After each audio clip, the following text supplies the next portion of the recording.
Hello everyone, I am Satish Pangal, Assistant Professor of Geography from Government PG College for Women, Rohtak. In this video, we will discuss spatial distribution of plantation crops, which comes under the paper of Economic Geography. वृक्षारोपण फसलों का स्थानिक वितरण।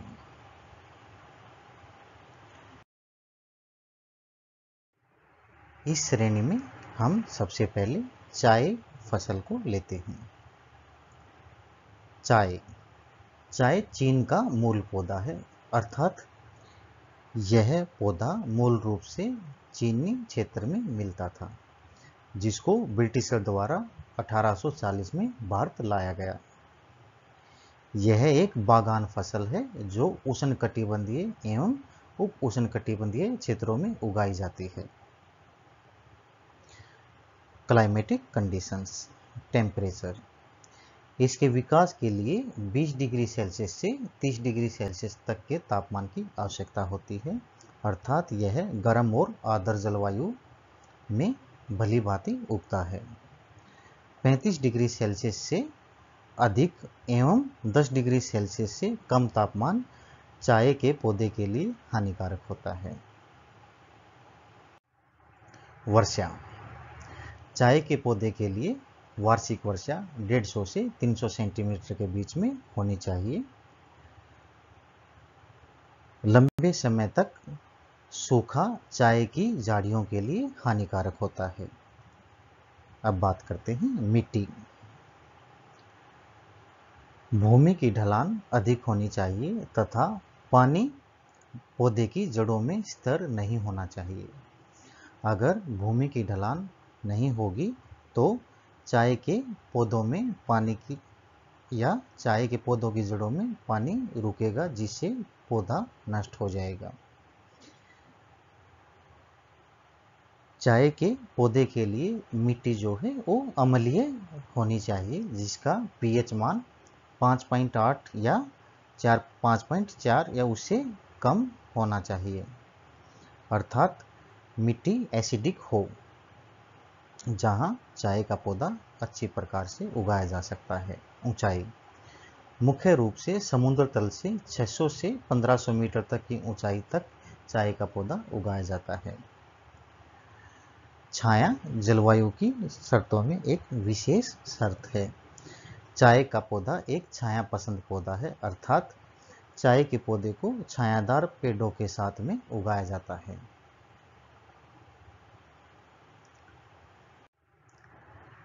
Method of cultivation. चाय बगीचों में उगाई जाती है, जिसे आमतौर पर चाय बागान कहा जाता है। चाय को पहाड़ी ढलानों पर स्थापित किया जाता है, जहां छाया पेड़ अग्रिम श्रेणी में लगाए जाते हैं। तत्पश्चात चाय के पौधों को उन पेड़ों की छाया में लगाया जाता है।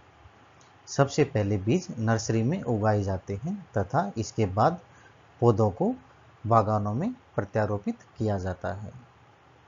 पौधों की छटाई इसके उचित आकार, अर्थात 1 मीटर की ऊंचाई और 1 मीटर व्यास को बनाए रखने एवं नई पत्तियों के विकास में मदद करती है। अर्थात हम ये कह सकते हैं कि चाय के पौधों की निरंतर छटाई करनी अति आवश्यक होती है। चाय का स्थानिक वितरण। जैसा कि आप मैप में देख सकते हो, नॉर्थ ईस्ट इंडिया में चाय मुख्य रूप से उगाई जाती है, जिसमें आसाम और वेस्ट बंगाल का उत्तरी या दार्जिलिंग क्षेत्र शामिल है। तत्पश्चात दक्षिण भारत में नीलगिरी के आसपास का क्षेत्र चाय के उत्पादन के लिए प्रयोग में लाया जाता है। कुछ क्षेत्रों में हिमाचल प्रदेश में भी चाय उगाई जाती है। चाय का राज्यवार उत्पादन 2016-17 के आंकड़ों के अनुसार असम जो है भारत में सबसे बड़ा उत्पादक राज्य है। असम अकेला लगभग 50% तक भारत की चाय का उत्पादन करता है और क्षेत्र के अनुसार भी असम में सबसे अधिक क्षेत्र में चाय उगाई जाती है। हालांकि जब हम नंबर ऑफ गार्डन की बात करते हैं, चाय बागानों की बात करते हैं, तो तमिलनाडु में सबसे अधिक बागान चाय के देखने को मिलते हैं।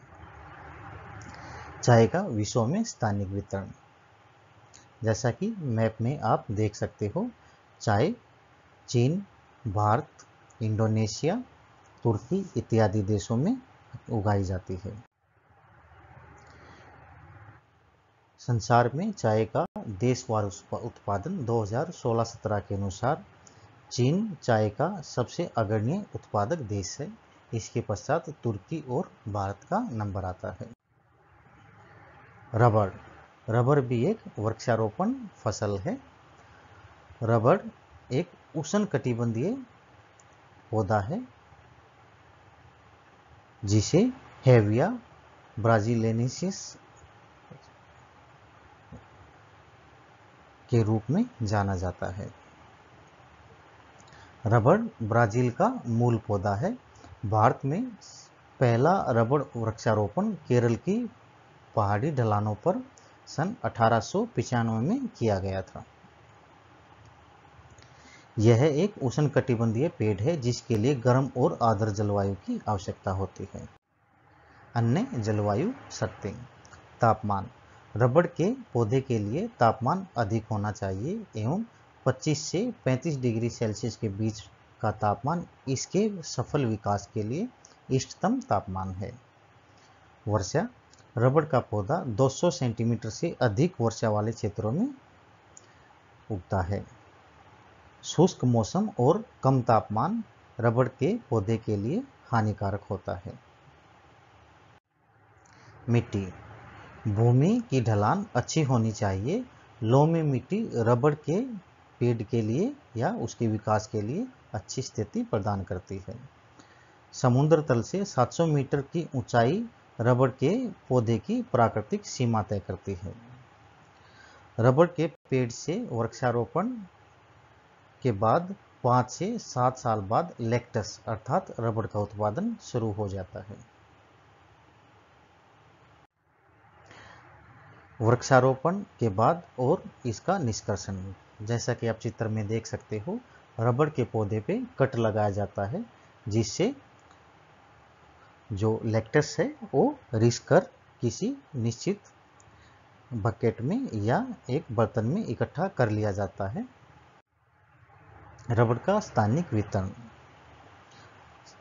रबड़ का स्थानिक वितरण केरल, तमिलनाडु और कर्नाटका के क्षेत्रों में स्थित है।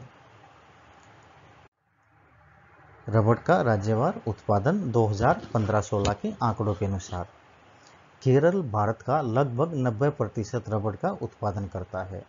इसके पश्चात कुछ रबड़ का उत्पादन तमिलनाडु और कर्नाटका द्वारा किया जाता है। अगर विश्व में रबड़ के उत्पादन को देखें तो यह मुख्य रूप से इंडोनेशिया, थाईलैंड, दक्षिण अमेरिका के कुछ देश एवं भूमध्य रेखीय अफ्रीकी देश आते हैं। थाईलैंड रबड़ का सबसे बड़ा उत्पादक देश है वर्ष 2016-17 के आंकड़ों के अनुसार। इसके पश्चात इंडोनेशिया और भारत का स्थान आता है। कॉफी, कॉफी भी एक प्लांटेशन क्रॉप है। कॉफी वास्तव में एबिसिनिया पठार जो कि इथोपिया देश के अंदर स्थित है वहाँ का मूल पौधा है। इसे 17वीं शताब्दी में बाबा बुदन द्वारा भारत लाया गया और कर्नाटक के चिकमंगलूर जिले की चंद्रगिर पहाड़ी पर यह सबसे पहले उगाया गया था, जिसके बाद इन पहाड़ियों को अब बाबा बुदन हिल्स या बाबा बुदन पहाड़ियों के नाम से जाना जाता है। कॉफी एक उष्णकटिबंधीय एवं उप उष्णकटिबंधीय पौधा है जिसके लिए गर्म और आर्द्र जलवायु की आवश्यकता होती है। कॉफी की किस्में, भारत में कॉफी की मुख्य रूप से 2 किस्में उगाई जाती हैं जिसमें कॉफी अरेबिका और कॉफी रोबस्टा मुख्य रूप से हैं। तापमान, कॉफी के पौधे के लिए तापमान 15 डिग्री सेल्सियस से 28 डिग्री सेल्सियस के बीच में होना चाहिए। कॉफ़ी का पौधा ठंड, बर्फबारी, प्रत्यक्ष सूरज की चमक और 30 डिग्री सेल्सियस से अधिक ऊपर के तापमान को बर्दाश्त नहीं कर सकता। अर्थात चाय की भांति ही कॉफ़ी का पौधा भी एक छायादार पौधे की नीचे या छायादार पौधे के साथ में उगाया जाता है। वर्षा।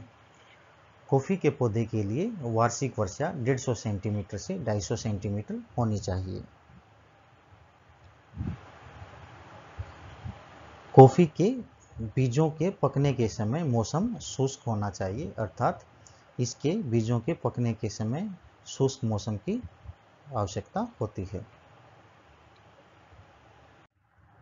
ढलान। भूमि अच्छी ढलान की होनी चाहिए एवं समुद्र तल से 600 से 1600 मीटर की ऊंचाई पर पहाड़ी क्षेत्रों में यह अच्छी तरह से विकसित रूप से उगाया जा सकता है। छाया। कॉफ़ी एक छाया पसंद पौधा है और यह छायादार पेड़ों के साथ में उगाया जाता है।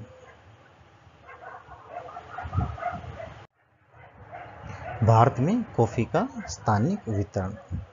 भारत में कॉफ़ी जो है कर्नाटक, तमिलनाडु और केरल के सीमावर्ती क्षेत्रों में उगाई जाती है। अगर राज्यवार उत्पादन देखें तो वर्ष 2015-16 के अनुसार कर्नाटक भारत में सबसे बड़ा कॉफ़ी उत्पादक राज्य है, जो भारत की लगभग 70% कॉफ़ी का उत्पादन करता है। विश्व में कॉफ़ी का उत्पादन। विश्व में कॉफ़ी का उत्पादन मुख्य रूप से ब्राज़ील, कोलंबिया, मध्य अमेरिकी देश, मध्य अफ्रीकी देश और ईस्ट और साउथ ईस्ट एशिया के देशों में किया जाता है। संसार में कॉफ़ी का देशवार उत्पादन वर्ष 2016-17 के आंकड़ों के अनुसार ब्राज़ील विश्व में सबसे बड़ा कॉफ़ी उत्पादक देश है। तत्पश्चात कोलंबिया और इंडोनेशिया का स्थान आता है। धन्यवाद। आपका दिन शुभ हो।